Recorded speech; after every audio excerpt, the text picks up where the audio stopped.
King Charles I shared a touching moment with Jewish refugees who fled Nazi persecution as children through the British Kindertransport Rescue Mission during a visit to a synagogue in London.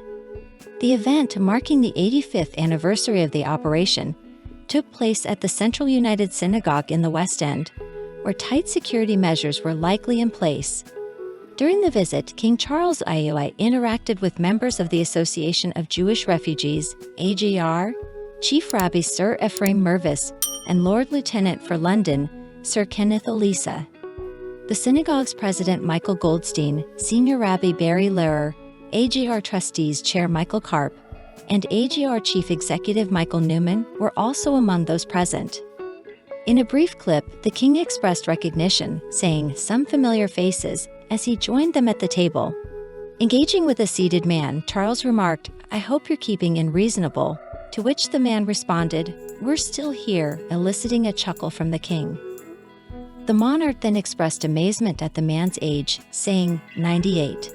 "And you were what, 6 or 7, 8 or something?"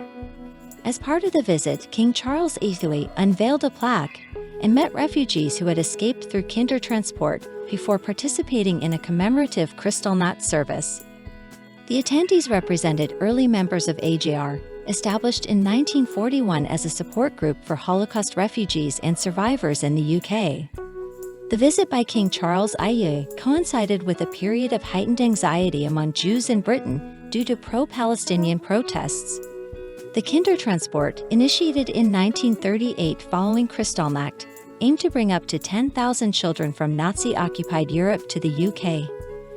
The Central British Fund, now known as World Jewish Relief, played a role in bringing and caring for these mainly Jewish children.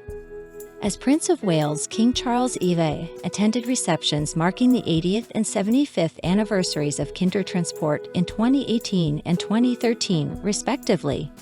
In 2014, he attended a performance of Last Train to Tomorrow, composed by Carl Davis in honor of Kindertransport, at a concert organized by AJR.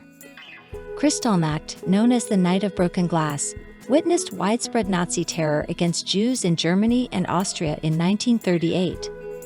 The Nazis killed at least 91 people, vandalized 7,500 Jewish businesses, and burned over 1,400 synagogues, according to Israel's Yad Vashem Holocaust Memorial.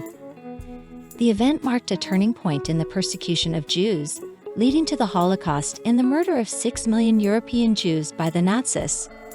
Queen Camilla, concurrently with King Charles II's activities, commemorated the nation's war dead at Westminster Abbey's Field of Remembrance. Wearing a green rifle's coat and a cape, she paid tribute to those who fought and died for the country during her first visit to the Abbey since her coronation.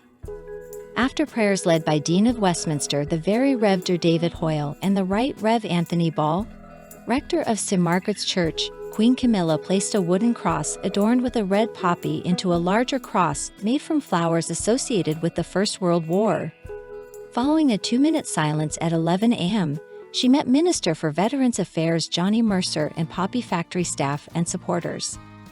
Around 40,000 tributes representing various faiths were laid out in more than 300 plots at Westminster Abbey ahead of the ceremony. Veterans and guests gathered to remember fallen comrades and loved ones. Queen Camilla toured the plots, interacting with veterans like Robert Stockwell, 85, who served in the same regiment as her father, Major Bruce Shand. Public opinion remained divided on a pro-Palestinian protests scheduled for Armistice Day, with some considering it appropriate to call for a ceasefire in Gaza, while others expressed wariness about entering central London. Prime Minister Rishi Sunak held an emergency meeting with Metropolitan Police Chief Sir Mark Rowley to discuss potential issues related to the planned march. Sir Mark emphasized that the law would only allow him to ban the march in extreme cases, facing pressure from senior Tories in this regard. Queen Camilla graciously honored the fallen and inaugurated the Field of Remembrance at Westminster Abbey in a poignant ceremony. This annual tradition holds great significance for the Queen and other members of the royal family, as they pay tribute to the armed forces leading up to Remembrance Day, a solemn occasion dedicated to those who sacrificed their lives in world wars and conflicts. Remembrance Day, also known as Poppy Day, is a poignant commemoration observed across the Commonwealth of Nations on November 11 each year. Its primary purpose is to memorialize all Commonwealth soldiers, with a particular focus on honoring the memory of British and Commonwealth soldiers who perished during the First World War. The iconic symbol of the day is the red poppy, famously immortalized by Canadian physician and poet Lieutenant Colonel John McCrae. The commemorative events surrounding Remembrance Day have deep roots, with long-standing traditions that span decades. Notable among these is the Festival of Remembrance, which has been hosted at the Royal Albert Hall on the Saturday preceding Remembrance Day for the past year. On Remembrance Sunday, a solemn service and wreath-laying ceremony take place at the cenotaph.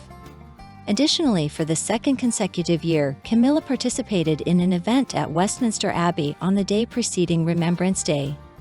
In a historic moment, Queen Camilla inaugurated the Field of Remembrance outside Westminster Abbey.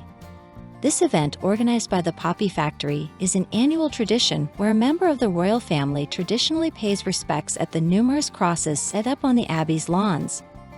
The crosses serve as a poignant tribute to the fallen, symbolizing remembrance for those who lost their lives in World Wars I and II, as well as in more recent conflicts. Camilla has been a dedicated patron of the Poppy Factory since 2013. The charity plays a crucial role in supporting wounded and sick veterans in their transition back to civilian employment.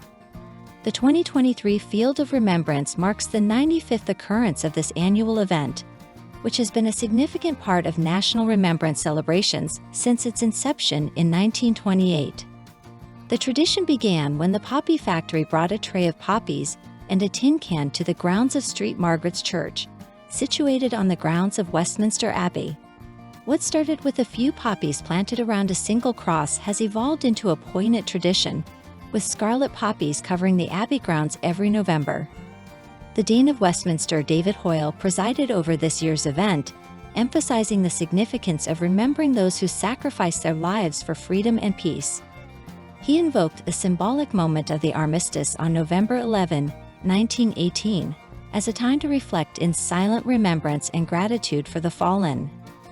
After observing a 2-minute silence, Queen Camilla toured the field, engaging with veterans, representatives of military organizations, and members of the public paying tribute to their fallen comrades and loved ones. Following the solemn proceedings, the Dean invited the Queen to sign the visitor's book at St. Margaret's Church. For this poignant occasion, Queen Camilla wore a familiar green coat dress by Fiona Clare, complemented by a black cape from the same brand and black Russell and Bromley boots. A poppy-shaped brooch, symbolizing Memorial Day, adorned the cape. However, the Queen's choice of hat, a recurring element in her wardrobe, received mixed reviews, with some expressing displeasure at its aesthetic impact. This marked Queen Camilla's first attendance at such an event as the reigning monarch, although she has faithfully participated in the ceremony for the past 3 years. Her presence at the Field of Remembrance underscores the continuity of tradition and the enduring importance of remembering and honoring those who made the ultimate sacrifice for their countries. Dear friend, if you like everything new about the royal family and don't want to miss all the novelties, subscribe to our channel and like it. By doing so, you take part in our development. We work for you.